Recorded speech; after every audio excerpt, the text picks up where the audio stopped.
যারা যারা Vodafone idea ব্যবহার করছেন তাদের জন্য হঠাৎ করে আজকে একটা আমি নিউজ দেখতে পেলাম আনন্দবাজার পত্রিকায় এবং ভাবলাম বন্ধুদেরকে শেয়ার করি। কারণ যারা যারা ভোডাফোন আইডিয়াতে লং টার্মের জন্য প্যাক রিচার্জ করে রেখেছেন, অর্থাৎ 1 বছরের প্যাক, 3 বছরের প্যাক, যারা যারা 6 মাসের প্যাক, তাদের জন্য কিন্তু খুবই গুরুত্বপূর্ণ একটি খবর। তো আমার মনে হয় এই খবরটা শোনার পর আপনারা আর কিন্তু লং টার্মের জন্য রিচার্জ করবেন না, অর্থাৎ যে 6 মাসের 1 বছরের প্যাক রয়েছে সেই প্যাক আমার মনে হয় এই খবর জানার পর রিচার্জ করবেন না। দেখুন কি বলছে প্রতিবেদনে, পরিষেবা বন্ধ করার হুঁশিয়ারি দিল ভোডাফোন আইডিয়া। অর্থাৎ আমাদের এই গভর্নমেন্টকে ভোডাফোন আইডিয়া ভিআই যেটাকে বলা হচ্ছে, কারণ আইডিয়া তো এখন নেই, ভিআই হয়ে গেছে, তো সেই ভিআই কোম্পানি হুঁশিয়ারি দিয়েছে পরিষেবা বন্ধ করার। প্রতিবেদনটা সম্পূর্ণ ওয়াচ করুন, ডিটেলসে জানতে পারবেন। ঘাড়ে বকেয়ার বোঝা, হাতে নগদের অভাব, বহুদিন ধরেই খুঁড়িয়ে চলছে ভোডাফোন আইডিয়া। আগামী দিনে পরিষেবা পাওয়া যাবে কিনা সেই প্রশ্ন আগেও তুলেছেন উদ্বিগ্ন গ্রাহকেরা। তো দেখুন প্রতিবেদনে কি বলা হচ্ছে। ঘাড়ে বকেয়ার বোঝা, হাতে নগদের অভাব, বহুদিন ধরেই খুঁড়িয়ে চলছে ভোডাফোন আইডিয়া। আগামী দিনেও পরিষেবা পাওয়া যাবে কিনা সেই প্রশ্ন আগেও তুলেছেন উদ্বিগ্ন গ্রাহকেরা। এবার সরাসরি হুঁশিয়ারি এলো সংস্থার তরফ থেকেই।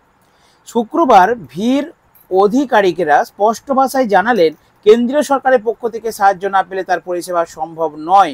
সংস্থা সূত্রের দাবি, সরকারের থেকে সাহায্য বলতে স্পেকট্রাম বাবদ বকেয়া, জরিমানা সমেত মোট যে টাকা বকেয়া আছে তা মুকুবের কথা বলা হয়েছে। ইতিমধ্যেই যার একাংশ মুকুব করেছে সরকার। টেলিকম সংস্থার বার্তা, সরকারি সহায়তা না পেলে 2026-এর মার্চের মধ্যেই তাদের দেউলিয়া করার ঘোষণা করে ভির পরিষেবা বন্ধ করে দেওয়া ছাড়া অন্য কোনো পথ খোলা থাকবে না। উল্লেখ্য, ঋণের ভারে জর্জরিত ভির ঘাড়ে বর্তমানে মোট বকেয়ার অঙ্ক প্রায় 1.95 লক্ষ কোটি টাকা। ওরে বাপ রে! কিছুদিন আগে প্রায় 37,000 কোটি টাকা মুকুব করা হয়েছে। সংস্থার 49% অংশীদারি হাতে নিয়েছে কেন্দ্র। স্পেকট্রাম বাবদ সরকারের তাদের থেকে এখন 1.18 লক্ষ কোটি টাকা পাওয়ার কথা। বৃহস্পতিবারও আরও 30,000 কোটি টাকা মুকুব করার জন্য সুপ্রিম কোর্টে আর্জি জানানো হয়েছে। তবে তাদের বার্তা, তারপরেও যা পরিস্থিতি দাঁড়াবে তাতে আগামী মার্চের পরে দেউলিয়া আদালতে গিয়ে সংস্থাকে দেউলিয়া ঘোষণা করা ছাড়া সামনে আর কোনো পথ খোলা থাকছে না। খুব বিপদ চলছে, এত ঋণের বোঝা হয়েছে যে সরকার যদি না মুকুব করে এই ভিআই কোম্পানি দেউলিয়া ঘোষণা করে দেবে। এবার ভাবুন আপনারা, যারা যারা 1 বছরের প্যাক রিচার্জ করেছেন, হ্যাঁ, তাদের কি হবে? পুরো টাকা কিন্তু জলে। অতএব ওই জন্য আমার মনে হয় বন্ধুরা, লং টার্মে রিচার্জ করবেন না, 2 মাস 3 মাসের রিচার্জ করুন, ঠিক আছে, বা সব থেকে ভালো মাসে মাসে রিচার্জ করুন। সেক্ষেত্রে সমস্যায় পড়বেন ভিড় প্রায় 21 কোটি গ্রাহক। প্রশ্ন উঠছে, তারা কোথায় যাবেন? বর্তমান পরিষেবা সংস্থা ঠিকমতো দিতে পারবে কিনা দানা বাঁধছে সন্দেহ। বিশেষত সংস্থাটি নিজেই যেহেতু এদিন জানিয়েছে প্রযুক্তিগত উন্নতি ও দৈনন্দিন খরচ সামলানোর কার্যত মুশকিল হয়ে পড়েছে, তাই খরচ জোগাড় করার টাকাও সংস্থার হাতে নেই। এর আগে মালিক পক্ষ 26,000 কোটি টাকা মূলধন জুগিয়েছে, মিলেছে সরকারি বকেয়া মুকুবের সুবিধা, কিন্তু তারপরে ব্যাংকের থেকে কোনো রকম সহায়তা পায়নি। এই পরিষেবা আগামী মার্চের পরে আর চালানো সম্ভব নয় বলে স্পষ্ট জানিয়েছে ভি। তাঁদের দাবি, একমাত্র সরকারি নির্দেশ ছাড়া ব্যাংকের থেকে আর্থিক সহায়তা পাওয়া কঠিন। মানে সরকার নির্দেশ দিলে তবে ব্যাংক থেকে তারা কিছু ঋণ পাবে, যেটা বলছে আর্থিক সহায়তা, মানে কি আরও কিছু ঋণ পাবে, নিয়ে কিছুদিন চালাবে। কিন্তু অবস্থা খুব খারাপ, সেটা আপনারা প্রতিবেদনে বুঝতে পারছেন বন্ধুরা।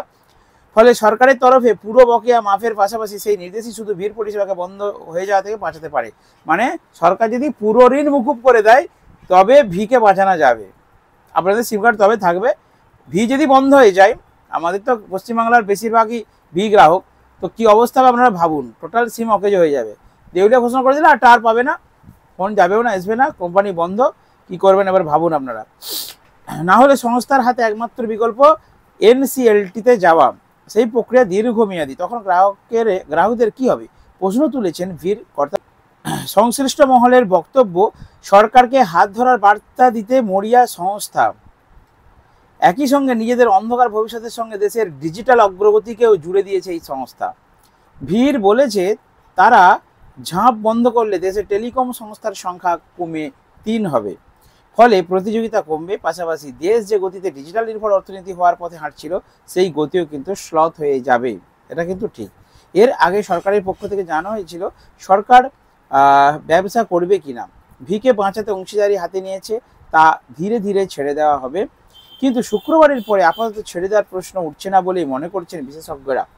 পরিস্থিতি আরও জটিল হলে দাবি করে তাদের বক্তব্য, এখন সরকার গ্রাহকদের স্বার্থে ভিড় আরও অংশীদারি কিনে সংস্থাকে রক্ষা করার পদক্ষেপ করে কি না করে সেটাই এখন দেখার বিষয়, কারণ তাদের সিদ্ধান্তের উপরেই ভিড় ভবিষ্যতের অনেকাংশে নির্ভর করছে।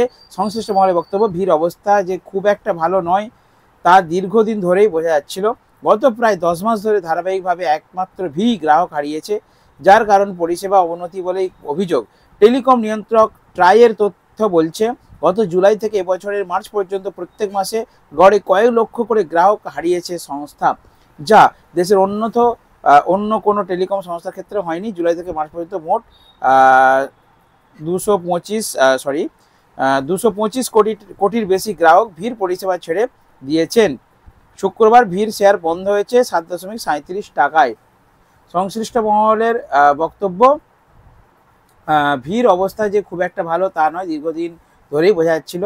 গত প্রায় 10 মাস ধরে ধারাবাহিকভাবে একমাত্র ভি গ্রাহক হারিয়েছে, যার কারণ পরিষেবায় অবনতি বলেই অভিযোগ। টেলিকম নিয়ন্ত্রক প্রায় তথ্য জানাচ্ছে, গত জুলাই থেকে এবছরের মার্চ পর্যন্ত প্রতি মাসে গড়ে কয়েক লক্ষ করে গ্রাহক হারিয়েছে সংস্থা, যা দেশের কোনো টেলিকম সংস্থার ক্ষেত্রে হয়নি। জুলাই থেকে মার্চ পর্যন্ত মোট 1.25 কোটির বেশি গ্রাহক ভিড় পরিষেবা ছেড়ে দিয়েছেন, মানে 1.25 কোটি গ্রাহক ভিড় ছেড়ে দিয়েছেন। শুক্রবার ভিড় শেয়ার বন্ধ হয়েছে 7.37 টাকায়, যা গত বছর 27 জুন ছিল 18.52 টাকা। সেটাই ছিল শেষ 5 বছরের মধ্যে সর্বোচ্চ দর। অর্থাৎ আপনারা বুঝতে পারছেন শেয়ার মার্কেট পুরো তলানিতে পড়ে গেছে। অর্থাৎ ভি এই আমাদের ভারতবর্ষের বুকে থাকবে কিনা এই নিয়ে কিন্তু খুব টেনশন আছে। তো ভি যদি তলপাতলবি গুছিয়ে দেয়, মানে দেউলিয়া হয়ে যায়, তো ভাবুন আপনাদের আমাদের কতটা ক্ষতি হবে। কারণ আমি নিজে ভোডাফোনের সিম ইউজ করি, আমার ফুল ফ্যামিলি ভোডাফোন ইউজ করে। তো আমার মনে হয় আপনারা ভি ছেড়ে এখন যদি লং টার্মে রিচার্জ করতে চান এয়ারটেলে চলে যান, কারণ ভির অবস্থা খুব খারাপ। আপনারা দেখলেন প্রতিবেদনে, আনন্দবাজার পত্রিকা থেকে নিয়েছি প্রতিবেদনটি, এখানে কোনো ভুল তথ্য সম্প্রচারিত হয়নি। তো আপনারা সচেতন হয়ে যান, ভিড় ভবিষ্যৎ কিন্তু অন্ধকার, কয়েক মাস পরে ভি থাকতেও পারে নাও পারে। মানে কি বন্ধুরা, আপনারা এখন থেকে কিন্তু সচেতন হয়ে যান। আমি আমার বন্ধুদের সচেতন করার জন্য এই ভিডিওটা শেয়ার করলাম। তো কি করবেন, আপনারা এয়ারটেল নিয়ে নিন, বিএসএনএল নিয়ে নিন, যারা দীর্ঘদিন ধরে ভারতবর্ষে আছে। আর এই আইডিয়া যারা নিয়েছিল তারা ভুগেছে একটা সময়, কারণ আইডিয়া দেউলিয়া হয়ে গিয়েছিল। তো সেই আইডিয়া টোটাল সিস্টেমটাকে কিন্তু ভোডাফোন নিয়েছিল, মানে ভোডাফোন কিনে নিয়েছিল। আর আজকে কি পরিস্থিতি হয়েছে, ভোডাফোন নিজে উঠতে চলেছে। তার মানে ভোডাফোন আইডিয়া একসাথে দেউলিয়া হয়ে যাবে। আর যদি হয়ে যায় তাহলে সব থেকে বড় ক্ষতির মুখে পড়বো আমরা গ্রাহকরা। তাই সচেতন হয়ে যান। আমার মনে হয় আপনারা এয়ারটেল করে নিতে পারেন, কারণ এয়ারটেল আমার মনে হয় আমাদের এখানে খুব ভালো পরিষেবা। তো এবারে সেটা আপনাদের নিজস্ব অভিমত, আপনারা কোন টেলিকম সার্কেলে যাবেন। তো চলুন বন্ধুরা, আজকে ছোট্ট একটা আপডেট ভিডিও এখানে শেয়ার করলাম। দেখাবেন নেক্সট ভিডিওতে। বন্ধুরা ভালো থাকবেন, সুস্থ থাকবেন। একটা কথা বলি, যদি আপনারা রাজ্য সরকার কেন্দ্র সরকার বিভিন্ন আপডেট নিউজ জানতে চান, তাহলে আমার এই ছোট্ট চ্যানেলটিকে অবশ্যই একটু সাবস্ক্রাইব করে রাখবেন।